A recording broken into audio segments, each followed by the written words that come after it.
Survival horror brasileiro faz bonito frente a países que são referência.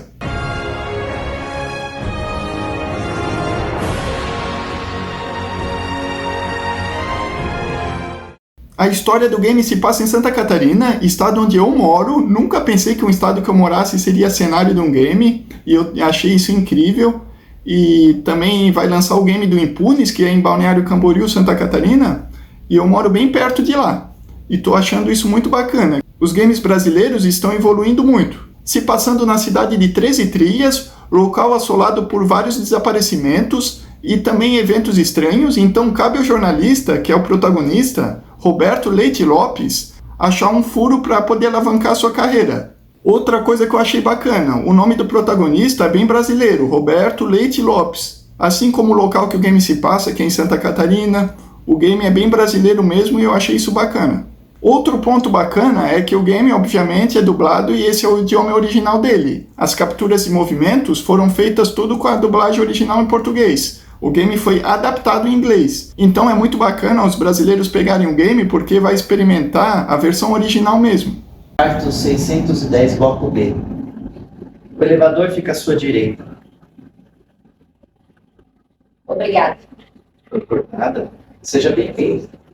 Espero que seja a pessoa certa, Sr. Roberto. Aproveite a estadia.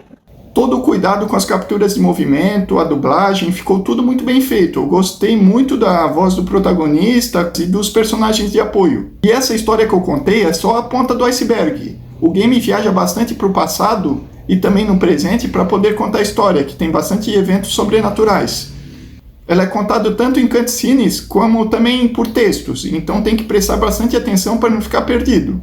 E a ambientação do game é incrível e ela fica durante o game inteiro. Como você pode ver do lado de fora que está tendo uma tempestade. E a chuva fica batendo na janela, tem bastante raios, é tudo durante a noite. E o hotel todo destruído, tem manchas de sangue, é bem assustador. E a progressão do game, você já percebe no começo, que é bem ao estilo Resident Evil dos antigos mesmo. O do remake do 2 também, precisando resolver vários quebra-cabeças.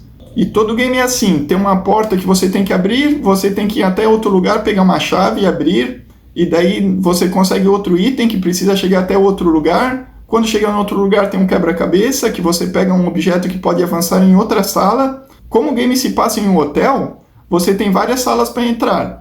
No começo está tudo trancado, então você vai abrindo aos poucos e resolvendo os problemas. Mas no meio dessa trama você vai vendo que no seu caminho tem uma menina que fica te assombrando. Ela é uma fantasma, chamada Menina do Gás. Mas durante o game você vai vendo que ela é o menor dos seus problemas. E tem uma câmera que dá para ver no mundo sobrenatural, e em vários momentos você tem que usar ela para poder avançar em lugares, porque o cenário, quando você está vendo através dela, se modifica todo. Por exemplo, uma passagem que não existe, abrindo ela você pode avançar. E eu fiquei bem impressionado com os gráficos do game. Ele é bem bonito mesmo, tem vários detalhes. Por exemplo, tem algumas paredes que estão molhadas, aparece todo o brilho. Durante o game não tem NPC humano, só mais na parte inicial mesmo. Mas o que aparece ele é bem detalhado, a movimentação da boca, tudo eu achei bem bacana.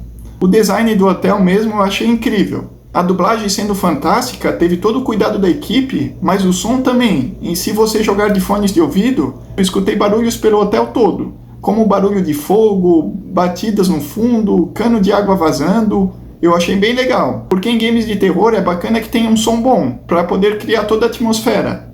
E esse hotel do game não fica devendo em nada, é um cenário perfeito para terror. Olha, há pouco tempo atrás joguei o Resident Evil 3 Remake e eu achei ele muito inferior ao Resident Evil 2 Remake, porque ele se perdeu na parte da mecânica central do game, que era o backtracking. Tinha vários momentos no game antigo que você tinha que voltar para resolver vários quebra-cabeças. Mas nesse remake se perdeu, você avança normal, parece um game de ação.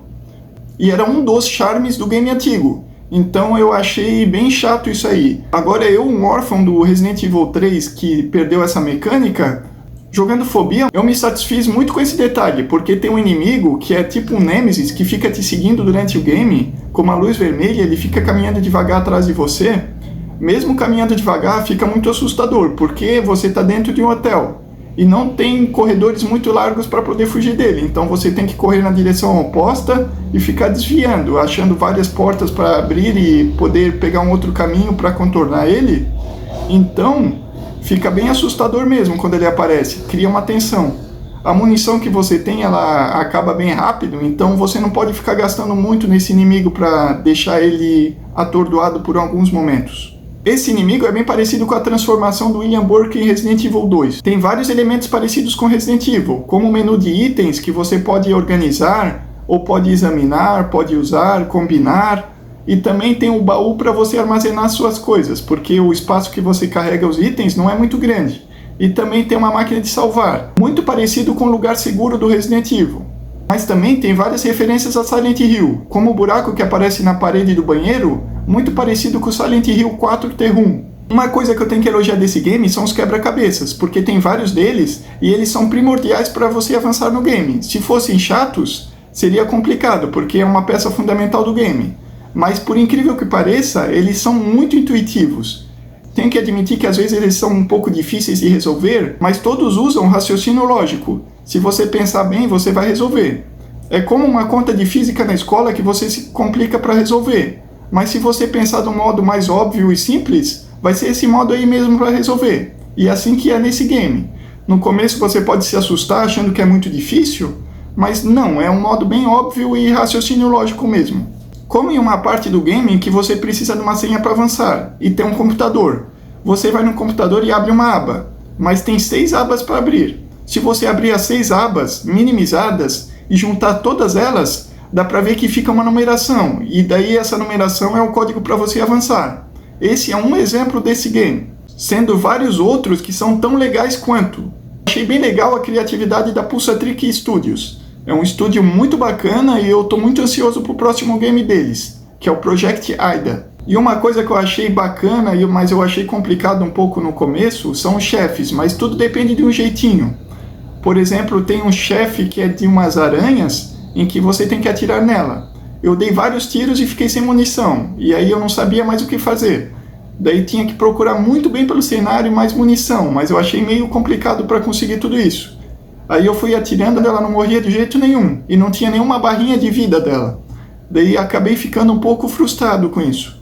Mas depois eu percebi que se você chegar mais perto do inimigo e atirar, por exemplo com uma 12 principalmente, que eu atirava numa distância média, se você atirar mais de perto ela morre bem mais rápido. Então depois que eu descobri isso, ficou muito mais fácil para mim. Depois tem outro chefe que se passa numa sala de piano, não vou dar mais detalhes, e é tudo o mesmo princípio. Eu achei bem bacana mesmo, que tem um jeito mais prático de conseguir avançar no game. Mas uma coisa que eu não gostei muito são os inimigos, porque eles são bacanas, mas ficaram muito repetitivos, porque tem 2 tipos de inimigo principal do game, que são uns humanoides que tem um coração à mostra. E também tem algumas aranhas que tem um tamanho grande, que basicamente o game inteiro é só isso. Outro detalhe que eu não gostei é na hora que você dá o tiro nos inimigos. O game quer que você atire no coração do inimigo, não na cabeça, sendo no coração o ponto mais frágil dele.